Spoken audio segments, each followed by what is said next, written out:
Hello guys, in today's video I'm gonna show you how to turn on autoplay animated stickers and keyboard on your accounts on Telegram, easy and quick.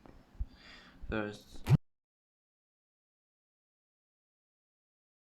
click on these three lines here and now click settings, now click short settings and now click animations and here you will find it, autoplay and keyboard. Just click on it and it will be turned on, and that's it for today.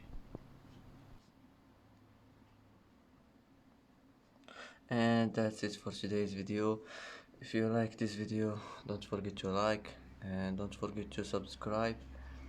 I hope this video is helpful for you, and thanks for watching until the end, and see you in the next video.